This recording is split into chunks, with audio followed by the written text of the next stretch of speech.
नाहिद लारी खान, आपके नेता कहते हैं कि ये सरकार सिर्फ डायलॉग से चलती है, लेकिन अब डायलॉग के साथ एक्शन भी नजर आ रहा है। बुलडोजर फिर से निकल चुका है, एनकाउंटर शुरू हो चुके हैं, एक आरोपी को ढेर किया जा चुका है, एक आरोपी अब पुलिस की गिरफ्त में है।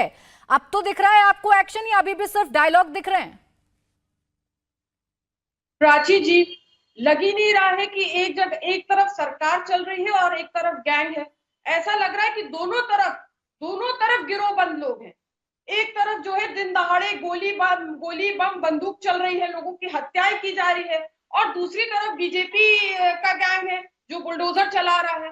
तो लग नहीं रहा है कि एक तरफ सरकार है या एक तरफ गैंग है, लग रहा है दोनों तरफ गिरोहबंद लोग हैं। और वैसे भी बीजेपी पार्टी तो है नहीं, ये गिरोह है अपराधियों का, माफियाओं का, महागुंडों का, डकैतों का, भ्रष्टाचारियों का ये गिरोह है, ये टोली है बीजेपी। फ्रीडम ऐप से सीखकर आपने मछली पालन शुरू किया है? अगर ऐसा है तो आप अपनी मछलियों को 1 करोड़ फ्रीडम ऐप के ग्राहकों को आप बिना किसी खर्चे के उन्हें बेच सकते हैं। आप ये समझे कि माननीय सुप्रीम कोर्ट ने तो बहुत पहले कह दिया कि योगी सरकार के लिए ये टिप्पणी की कि उत्तर प्रदेश में जंगल राज है। अब ये जंगल राज है कि नहीं है कि एक योगी जी के एक मंत्री हैं और बीजेपी के एक एमपी हैं, वो कह रहे हैं गाड़ी पलटने की बात कर रहे हैं। मतलब वो स्वीकार रहे हैं विकास दुबे की गाड़ी पलटी, वैसे अब फिर गाड़ी पलट सकती है। मतलब वो स्वीकार रहे हैं मीडिया के समक्ष कि जो गाड़ी पलटी पहले विकास दुबे की, तो वो बीजेपी सरकार ने पलटाई गाड़ी। मतलब बीजेपी को न्यायालय पे भरोसा नहीं है। ये बीजेपी अपने आप को सुप्रीम मानती है कि हम सुप्रीम हैं।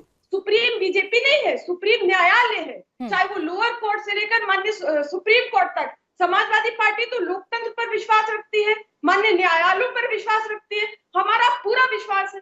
अब आप ये समझिए कि यहाँ तक आज बुलडोजर की अगर आप बात करें तो ये हमारे समक्ष सुनने में आ रहा है, कई चैनलों में चला कि जिस व्यक्ति के घर पर बुलडोजर चलाया वो एएनआई के पत्रकार जफर अहमद है, और उनका घर जो किराए पे उन्होंने अपना घर जो है शाइस्ता, क्या नाम है, जो परवीन है बीएसपी लीडर, जो परवीन है बीएसपी लीडर, उनको दिया है। वो अतीक अहमद की वाइफ भी हैं, और ये परवीन जो बीएसपी लीडर हैं, इनका जो घर है, ये जो रेंटेड मकान भी रहे। ठीक है नाहिद लारी खान, आपके सवाल वाजिब हो सकते हैं, बुलडोजर को लेकर आप सवाल उठा सकते हैं, लेकिन सवाल अब विपक्ष पर यह खड़ा हो रहा है कि कार्रवाई करे तो आप सरकार को घेरती हैं, कार्रवाई ना करे तो आप सरकार को घेरती हैं। उधर बीजेपी सीधा आपसे पूछ रही है कि अतीक अहमद को संरक्षण देने वाले कौन थे? आज ही योगी आदित्यनाथ बोल रहे हैं कि आप लोग जातियों की बात करते हैं, तो क्या उमेश पाल की कोई जाति नहीं थी? क्या राजूपाल की कोई जाति नहीं थी? कांस्टेबल की कोई जाति नहीं थी? संरक्षण तो आपने दिया अतीक अहमद को। प्राची जी देखिए, जो राजूपाल जी की जो विडो है पूजा पाल जी, वो समाजवादी पार्टी की सिटिंग एमएलए हैं, और वो पहले से कह रही है और अभी फिर उन्होंने दोहराया कि उनकी जान खतरे में। वो सरकार से प्रोटेक्शन मांग रही है, लेकिन सरकार प्रोटेक्शन देने को तैयार नहीं। क्यों नहीं प्रोटेक्शन दे रही? क्योंकि बीजेपी के लोग ही इस तरह के माफिया और इस तरह की गुंडागर्दी में इन्वॉल्व है। आखिर जो मास्टरमाइंड है गुलाम, जो राहिल अतीक अहमद को टिकट किसने दिया था?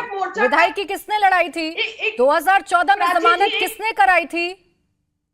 प्राची जी, एक सेकंड आप मुझे बोलने का मौका तो दीजिए। पिछले में आप क्यों जा रहे हैं? आप अभी देखिए ना कि जो मास्टरमाइंड कमाल करती है नाहिद लारी खान, कमाल करती हैं।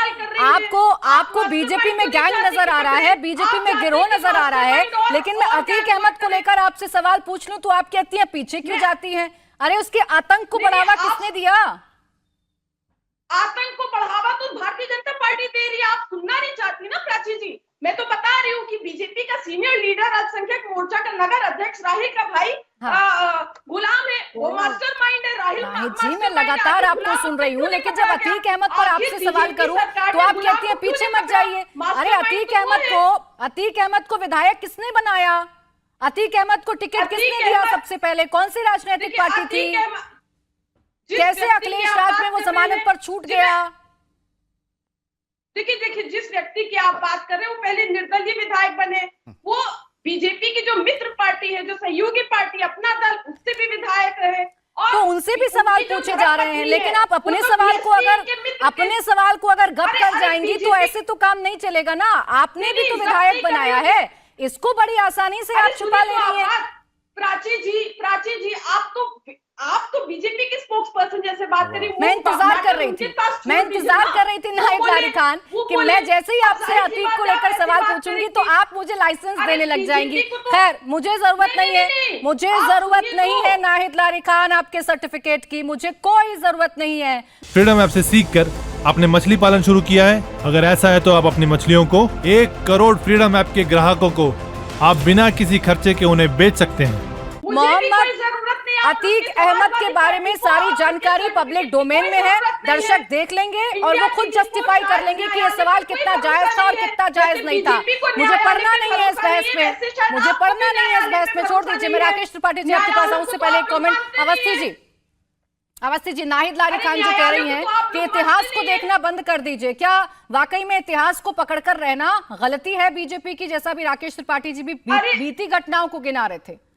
रुक जाइए भैया, देखिए इनका नाहिद लारी खान एक सेकंड रुक जाइए। अब मेरे दूसरे मेहमान बोल रहे हैं।